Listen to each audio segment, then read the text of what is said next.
Pernahkah Anda bertanya-tanya kenapa ya marketing campaign saya tidak berhasil atau hasilnya tidak optimal? Ada banyak penyebab kegagalan pemasaran. Saya akan membahas 10 alasan yang sering saya temui menjadi penyebab marketing failure.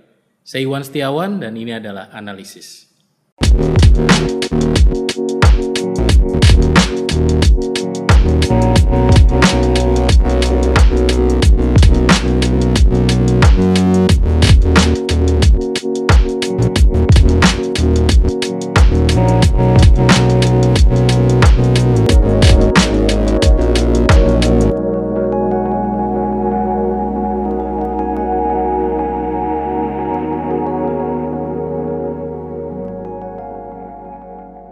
Di episode yang ke-9, saya akan membahas 5 penyebab internal terjadinya marketing failure.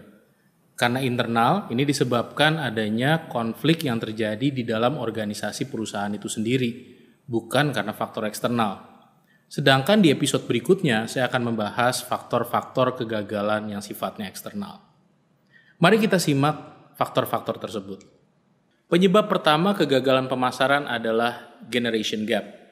Kita tahu bahwa sebagian besar pengambil keputusan strategis pemasaran di Indonesia saat ini adalah baby boomers atau Gen X generation. Kedua generasi paling senior ini biasanya memegang tampuk kepemimpinan di berbagai posisi strategis di pemasaran.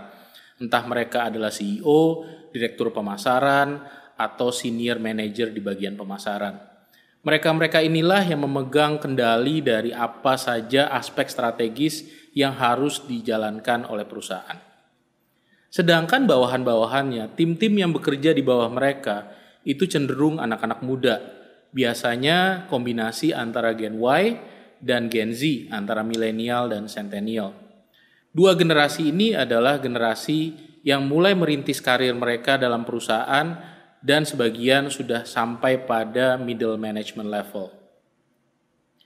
Ketika yang membuat keputusan dan yang mengeksekusi terdiri dari dua generasi yang berbeda, seringkali ada mismatch dalam persepsi di kepala mereka. Misalnya ketika pendekatan itu adalah bottom up, di mana ide dari tim di bawah diusulkan ke atas untuk mendapatkan approval atau persetujuan dari senior management. Biasanya ide dari anak-anak muda cenderung sangat kreatif dan ekstrim, dan seringkali ketika diusulkan ke atas, banyak senior management yang kaget dengan ide-ide tersebut. Karena mereka kaget seringkali tidak mendapatkan persetujuan, dan itu yang membuat segmen tim di bawahnya menjadi kecewa dan putus asa. Sedangkan apabila pendekatannya top down, di mana ada instruksi dari atas untuk menjalankan kampanye pemasaran tertentu, hasilnya pun tidak jauh berbeda. Seringkali ide-ide yang diluncurkan oleh senior management adalah ide berdasarkan pengalaman mereka di masa lalu. Pengalaman-pengalaman mereka yang mereka rasakan ketika mereka merintis karir mereka di awal. Dan karena pengalaman-pengalaman tersebut sudah 10-20 tahun yang lalu, seringkali ide-idenya adalah ide-ide yang outdated atau ketinggalan zaman. Dan ketika diinstruksikan kepada tim di bawah untuk menjalankan, seringkali tim di bawah kaget dan heran kenapa ide yang sangat jadul itu diusulkan untuk dilakukan lagi. Inilah yang menyebabkan akhirnya pendekatan pemasaran yang dilakukan sifatnya adalah kompromi yang menyenangkan kedua belah pihak, mengakomodasi keinginan bos-bos di senior management, sekaligus ada aspek-aspek kreatif yang tetap mengakomodasi keinginan segmen-segmen yang lebih muda.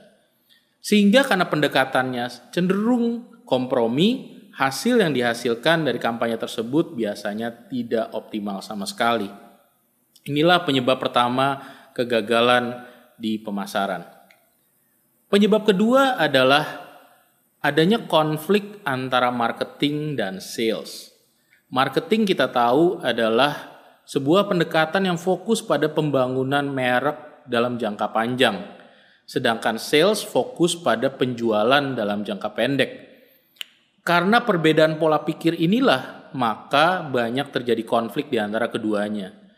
Karena pemasaran berfokus pada penjualan di masa depan, mereka banyak menciptakan ide-ide produk baru, meluncurkan produk baru ke pasaran, sehingga produk life cycle-nya bisa mereka manage dengan baik. Tetapi di sisi lain, tim penjualan fokus berjualan hanya pada produk-produk yang menurut mereka mudah dijual karena kinerja mereka diukur dalam jangka pendek. Jadi mereka hanya peduli untuk menjual produk-produk yang memang sudah laku di pasaran dan biasanya produk-produk baru tidaklah mudah untuk dijual. Banyak tim penjualan enggan untuk menjual produk baru karena mereka harus mempelajari kembali product knowledge dan harus memperkenalkan dengan susah payah kepada pasarnya mereka. Demikian ketika tim marketing meluncurkan produk baru, misalnya tim sales biasanya enggan untuk mendorong produk tersebut ke pasar. Jadi tim marketing pun akan mendapatkan hasil yang tidak optimal. Banyak ide-ide mereka tidak berhasil meningkatkan penjualan karena meskipun sudah bisa mengattract atau menarik perhatian dari pasar, tim sales tidak mendukung dengan adanya aktivitas penjualan yang mumpuni. Dengan adanya konflik antara marketing dan sales inilah biasanya sering terjadi kegagalan dalam peluncuran produk baru dan dalam kampanye peluncuran yang mendukung produk baru tersebut. Penyebab yang ketiga adalah adanya konflik antara marketing dan finance. Banyak orang pemasaran beranggapan bahwa marketing itu lebih seni daripada sains. Karena lebih seni maka sifatnya kualitatif. Kita tidak perlu mempelajari angka-angka. Di sisi lain, finance adalah sebuah disiplin yang sangat-sangat kuantitatif. Orang finance berurusan dengan angka setiap hari. Segala keputusan dalam sisi finance harus bisa didukung dengan angka-angka.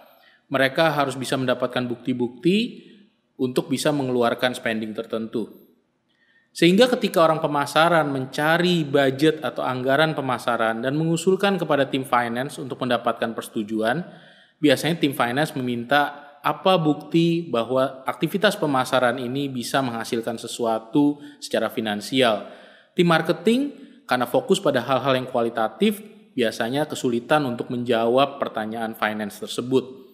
Mereka biasanya berdalih bahwa ini adalah untuk pembangunan merek jangka panjang dan segala sesuatu yang sifatnya jangka panjang sulit diukur saat ini.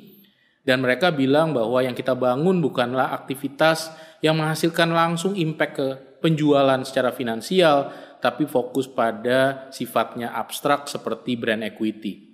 Dengan adanya persepsi seperti itu, biasanya orang finance cenderung enggan untuk memberikan anggaran yang cukup besar kepada tim pemasaran. Dengan demikian, biasanya anggaran yang diberikan adalah anggaran yang pas-pasan. Dan karena pas-pasan, tim marketing biasanya struggling untuk bisa memanfaatkan, untuk bisa menghasilkan hasil penjualan yang optimal. Dengan adanya konflik antara marketing dan finance, karena adanya perbedaan persepsi inilah seringkali muncul kegagalan pemasaran.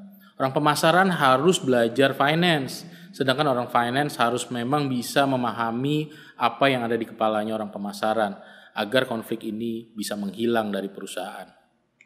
Penyebab yang keempat adalah adanya marketing inersia, atau keengganan untuk beradaptasi dengan hal-hal baru. Cenderung stuck pada hal-hal yang itu-itu saja. Biasanya orang pemasaran ketika sudah sukses dengan satu strategi tertentu, mereka akan stick dengan strategi tersebut sampai bertahun-tahun. Karena ketika tidak salah, buat apa diganti? Persepsinya adalah segala sesuatu yang sudah kita temukan key success factor-nya atau faktor yang bisa mempengaruhi kesuksesannya, maka kita tidak perlu mengotak-atik lagi. Inilah yang disebut sebagai marketing inersia. Fokus pada hal-hal yang sudah menciptakan kesuksesan di masa lalu. Padahal saya selalu bilang bahwa kesuksesan di masa lalu tidak sama dengan kesuksesan di masa depan. Karena pasar sifatnya dinamis dan selalu berubah, marketing harus selalu beradaptasi dengan dinamisme tersebut. Seringkali banyak perusahaan yang sudah sukses di masa lalu atau pemasar yang secara individu sudah sukses di masa lalu dengan pendekatan pemasaran mereka cenderung enggan untuk bereksperimen dengan hal-hal baru karena mereka tidak ingin merusak tatanan yang sudah mereka ciptakan selama ini. Inilah penyebab gagalnya pemasaran. Dengan adanya kecenderungan untuk terus melakukan hal yang itu-itu saja, maka audiens akan melihat kampanye pemasaran sebagai sesuatu yang membosankan dan tidak ada inovasinya. Dengan demikian tidak ada dorongan untuk mencoba produk-produk baru atau merek-merek baru karena dirasa pendekatannya sama saja dengan pendekatan-pendekatan di zaman dulu. Penyebab yang kelima adalah yang saya sebut sebagai marketing miopia. Miopia seperti kita tahu adalah rabun jauh. Kita kesulitan melihat sesuatu yang jauh, tetapi tidak masalah ketika melihat sesuatu yang dekat.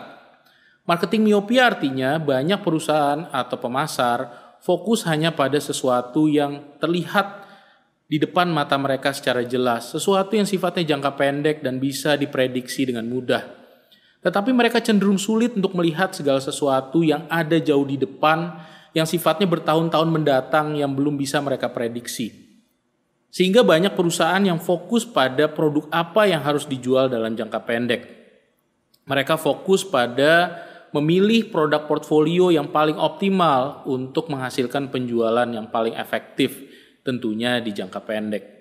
Mereka lupa untuk berpikir secara helicopter view, lupa berpikir secara big picture, bahwa ternyata ada why yang harus mereka pahami sebelum mereka berpikir tentang what. Pendekatan yang lebih fokus pada jangka panjang berpikir pada apa yang sebenarnya melandasi sebuah produk bisa sukses. Tidak pada produknya itu sendiri fokusnya, tapi fokus pada alasan kenapa produk tersebut bisa sukses. Dan inilah big picture thinking dari strategi pemasaran. Kenapa sebuah produk bisa berhasil? Karena ada kebutuhan yang dimiliki oleh pelanggan tertentu. Dengan ada kebutuhan tersebut, maka sukseslah produk tersebut di pasaran. Kalau kita bisa memahami penyebab atau why-nya, maka kita akan bisa mengikuti dinamisme pasar dengan lebih baik.